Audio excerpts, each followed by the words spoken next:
Hello friends, welcome to my channel cooking and beyond by Indhuji. இன்றைக்கி நான் சேமியா தயிர் பாத் பண்ணிட்டுருக்கேன். அதுக்கு வேண்டிய தயிர், பால், உப்பெல்லாம் போட்டு கலந்து வச்சாச்சு. அதுக்கப்புறம் தாளிப்பு கொடுத்துருக்கேன். கடுகு, உளுத்தம்பருப்பு, கடலைப்பருப்பு, பச்சை மிளகாய், இஞ்சி, கருவேப்பிலை, முந்திரி பருப்பு, திராட்சை எல்லாத்தையும் போட்டு நல்லா நெய்யில் தாளித்து வச்சுட்டேன். அதுக்கப்புறம் என்ன பண்ணேன்னா, நான் இந்த சேமியாவை நல்லா சுடு தண்ணியில் வேக வச்சு, ஒரு கப் சேமியாவுக்கு 3 கப்பு தண்ணி விட்டுட்டு நல்லா வெந்த பிறகு நீங்கள் தண்ணியில் கோல்டு வாட்டரில், ரன்னிங் வாட்டரில் நல்லா அலசிட்டு ஆறின பிறகு இதில் நீங்கள் அப்படியே போட்டுடுங்க. போட்டுட்ட பிறகு நீங்கள் இதை நல்லா கலரணும். பாருங்கள், தயிர் இருக்குது, எல்லாம் பால் இருக்குது, எல்லாம் இருக்குது. நான் நிறைய பால் போட்டிருக்கேன், தயிர் கம்மி திட்டமாக தான் போட்டிருக்கேன். ஏன்னா நம்ம சாப்பிட்ற டைமுக்குள்ளே அது நல்லா செட் ஆகிடும்.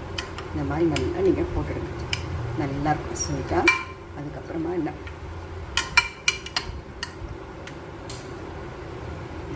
வெள்ளரிக்காய் பிஞ்சு, அது ரொம்ப கொளுத்தி இல்லைங்களா. அப்புறம் மாதுளம்பழ சுனை. ஸோ இதெல்லாம் போட்டு நல்லா ஒரு கலந்துட்டு நீங்கள் அழகாக சர்வ் பண்ணிங்கன்னா சூப்பராக இருக்கும்.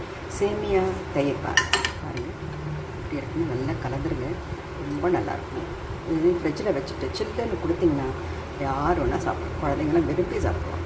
தேங்க்யூ.